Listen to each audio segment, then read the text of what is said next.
During the late 1730s, there was a widespread idea within Britain that the Spanish Empire was falling apart.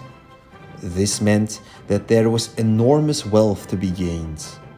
Britain wanted to fill up the power vacuum in the Americas, which the Spanish would leave behind. War fever spread like a wildfire throughout the island nation. The government, under the leadership of Prime Minister Robert Walpole, was reluctant to go to fight, but he could not turn the tide. The people and Parliament were pushing stubbornly for war. They got their excuse when a certain Robert Jenkins appeared before Parliament. He was the former captain of the merchant ship Rebecca, which fell in with the Spanish Coast Guard in the Caribbean. A Spanish officer beat him and cut off his ear. This sparked an outrage, which was enough for Parliament to declare war in October 1739.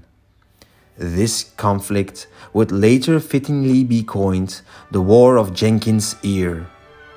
There was a lot of enthusiasm, even among sailors. This helps to explain why recruitment wasn't too big of an issue initially for the Admiralty, a rarity in the history of the Royal Navy. Many volunteers reported for duty, in fact. A squadron under Vice Admiral Edward Vernon soon departed to the Caribbean. Other Royal Navy squadrons were put together for other operations. All eyes were set, however, on the campaign of Vernon in the Mesoamerican Sea. It started off well with the capture of Portobello in November 1739. The momentum of Vernon decreased soon thereafter. He got bogged down in an expedition against Cartagena, which dragged on for more than 2 months. The sailors' biggest enemy then struck, the Central American climate.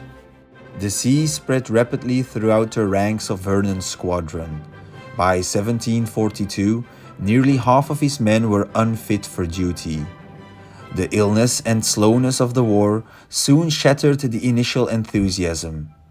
More and more men had to be recruited to replace the sick and deceased ones, resulting in more and more disappointment and ill feelings against the war at home. The press gangs could not keep up with the increasing demand for new sailors due to the swiftly growing number of hospitalizations. Consequently, Admiral Norris, who was assigned to lead an expedition in the Bay of Biscay, could only sail out with 13 of the intended 20 ships due to the shortage of men. A new system was set up in Britain in order to recruit more efficiently. Specific recruiting areas were allocated to particular officers. This proved to be unsuccessful, however, and wasn't continued. The situation grew worse when the French decided to join the Spanish in their struggle against Britain.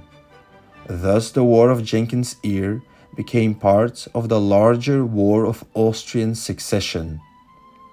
After an indecisive battle off the French port city of Toulon in early 1744, war was officially declared between the two kingdoms. The focus of the conflict was moved from the West Indies to Europe. With France now in the war, the usual situation ensued.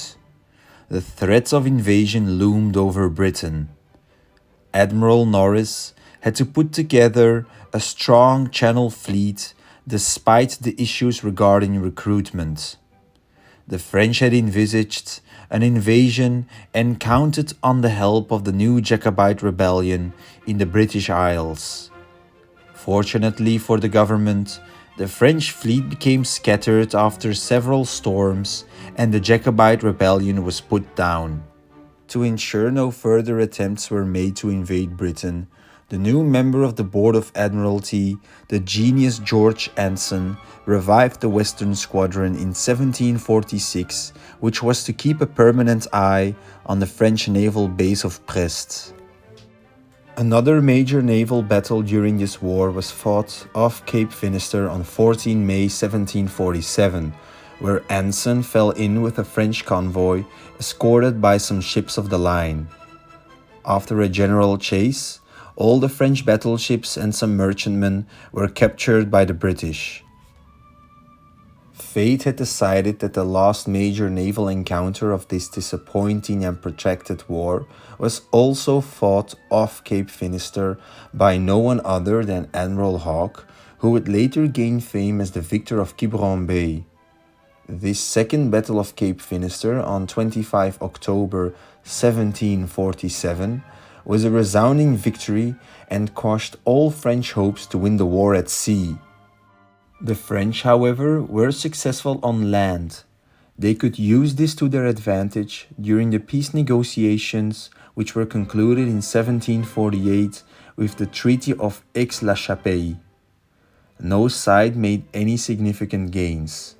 Thus, the unexpectedly strenuous and strange War of Jenkins' Ear came to an end. It had laid bare two of the Navy's greatest weaknesses: disease and an inadequate recruitment system.